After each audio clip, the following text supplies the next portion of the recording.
دی ہیں وہ نسبتیں دی ہیں۔ آپ دیکھیں رسول اللہ صلی اللہ علیہ وسلم کی عمر مبارک 63 سال، صدیق اکبر کی عمر بھی 63 سال ہے۔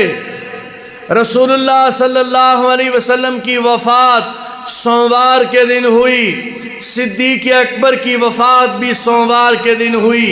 رسول اللہ کو وفات سے 15 دن پہلے بخار آیا، صدیق کو بھی وفات سے 15 دن پہلے بخار آیا۔ رسول اللہ صلی اللہ علیہ وسلم نے وفات سے 4 دن پہلے مصلی چھوڑ دیا تھا۔ ابو بکر نے بھی وفات سے 4 دن پہلے مصلی چھوڑ دیا تھا۔ رسول اللہ نے مصلی پر اسے کھڑا کیا جسے اپنا جانشین بنانا تھا، صدیق نے بھی اسے کھڑا کیا جسے جانشین بنانا تھا۔ رسول اللہ کو وفات سے 2 سال پہلے زہر دیا گیا، صدیق کو بھی وفات سے 2 سال پہلے زہر دیا گیا۔ رسول اللہ کو زہر یہودیوں نے دیا، صدیق کو زہر یہودیوں نے دیا۔ رسول اللہ کو زہر گوشت میں دیا گیا، صدیق کو بھی زہر گوشت کے اندر دیا گیا۔ رسول اللہ صلی اللہ علیہ وسلم کے ساتھ جو اس کھانے میں شریک تھا بندہ وہ شہید ہو گیا، رسول اللہ کو اللہ نے بچا لیا۔ صدیق کے ساتھ بھی جو شریک تھا وہ شہید ہو گیا، صدیق کو رب العالمین نے بچا لیا۔ رسول اللہ نے وفات سے پہلے مسواک کی ہے، صدیق نے بھی وفات سے پہلے مسواک کی ہے۔ رسول اللہ نے کی مسواک کو اماں عائشہ نے چبایا ہے، صدیق کی مسواک کو بھی اماں عائشہ نے چبایا ہے۔ رسول اللہ کی وفات سے پہلے رسول اللہ صلی اللہ علیہ وسلم کے لیے جو مسواک لائی گئی، نبی علیہ السلام نے فرمایا یہ سخت ہے، اسے نرم کر کے دو۔ اماں عائشہ نے عرض کیا یا رسول اللہ اسے کس چیز کے ساتھ نرم کریں؟ نبی علیہ السلام نے فرمایا چبا کر کرو۔ جب صدیق کو پیش کی گئی تو کہا یہ سخت ہے، نرم کر کے دو۔ کہا کس چیز سے؟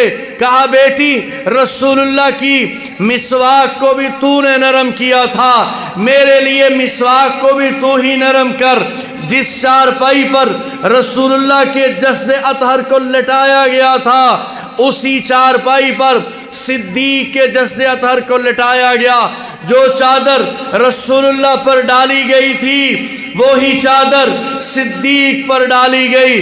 جس روضے میں رسول اللہ کی تدفین ہوئی اسی میں صدیق اکبر کی تدفین ہوئی۔ اور جناب رسول اللہ صلی اللہ علیہ وسلم نے فرمایا یہاں جو اکٹھے آرام فرما ہیں، یہاں اکٹھے آرام فرما۔ بخاری شریف کی روایت ہے سیدنا علی رضی اللہ تعالیٰ عنہ سے حضرت عبداللہ ابن عباس، آج تو لوگ کہتے ہیں نا صحابہ اور اہل بیت کی لڑائیاں تھیں اور وہ ایک بنی ہاشم تھے اور ایک بنو امیہ تھے اور یہ تھا اور وہ سب فراد ہے۔ صحابہ کی منقبت میں جتنی حدیثیں ہیں راوی اہل بیت ہیں، توجہ ہے، صحابہ کی شان میں جتنی حدیثیں ہیں راوی اہل بیت ہیں، اور اہل بیت کی شان میں جتنی حدیثیں ہیں راوی صحابہ ہیں۔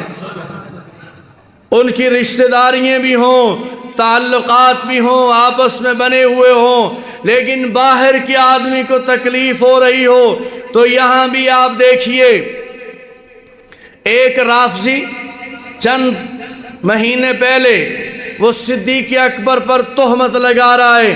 وہ کہتا ہے رسول اللہ کی جگہ ہے، آپ یہاں آپ کی تدفین یہاں کیوں ہوئی ہے؟ وہ کہتا آپ کا یہ جو نبی علیہ السلام کا روضہ ہے یہ رسول اللہ کا گھر ہے، رسول اللہ کا گھر ہے۔ وہ الزام لگاتا ہے کہ رسول اللہ کے گھر میں رسول اللہ کی اجازت کے بغیر ابو بکر دفن کیوں ہوئے؟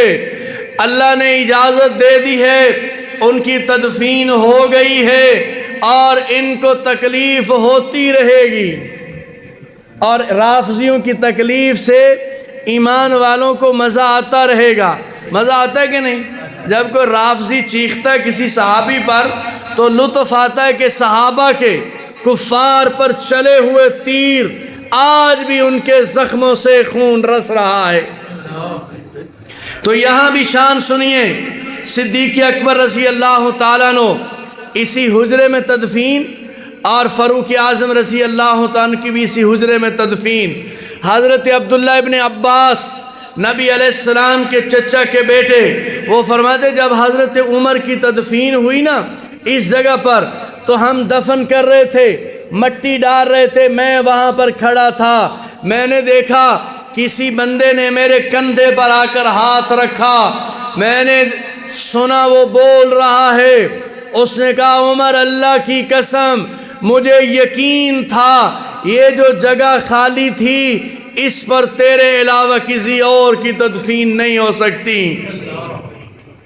میں نے گردن گھما کر پیچھے دیکھا تو شیر خدا سیدنا علی رضی اللہ تعالیٰ عنہ تھے۔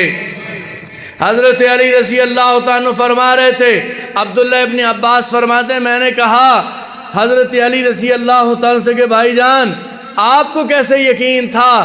کہا اللہ کی قسم میں نے جب بھی نبی علیہ السلام سے سنا، نبی علیہ السلام نے فرمایا کہ میں ابو بکر اور عمر گئے، میں ابو بکر اور عمر آئے، میں ابو بکر اور عمر ہم نے یہ کام کیا۔ نبی علیہ السلام نے ہمیشہ اپنے ساتھ ابو بکر کو بھی بیان کیا ہے، عمر کو بھی بیان کیا ہے، مجھے یقین تھا۔ اور ایک روایت ترمذی شریف کی، جناب رسول اللہ صلی اللہ علیہ وسلم تشریف لا رہے ہیں مسجد کی جانب، دائیں جانب ابو بکر ہیں اور بائیں جانب عمر ہیں، اور درمیان میں اللہ کے رسول علیہ السلام چل رہے ہیں۔ صحابہ نے دیکھا، بڑا عجیب منظر بنا، بڑی خوشی ہوئی صحابہ کو، تو نبی علیہ السلام نے فرمایا ہَكَذَا نُبْعَثُ يَوْمَ الْقِيَامَةِ، لوگوں ہم قیامت کے دن بھی ایسے ہی اٹھیں گے جیسے دنیا میں آج ہم ہیں۔ میرے دائیں جانب ابو بکر ہیں، بائیں جانب عمر ہیں، جب میں قبر سے اٹھوں گا میرے دائیں جانب ابو بکر ہوں گے، میرے بائیں جانب عمر ہوں گے، اور یہی وہ ہستی ہے جس کے بارے میں رسول اللہ نے فرمایا کہ میں جب تک میں جنت میں داخل نہیں ہو جاؤں گا کوئی نبی جنت میں داخل نہیں ہو سکتا، اور جب تک ابو بکر جنت میں داخل نہیں ہوگا کوئی امتی جنت میں داخل نہیں ہو سکتا۔ اللہ جل شانہ صحابہ اکرام اہل بیت کے نقش قدم پر چلنے کی توفیق عطا فرمائے۔ وآخر دعوانا ان الحمد للہ رب العالمین۔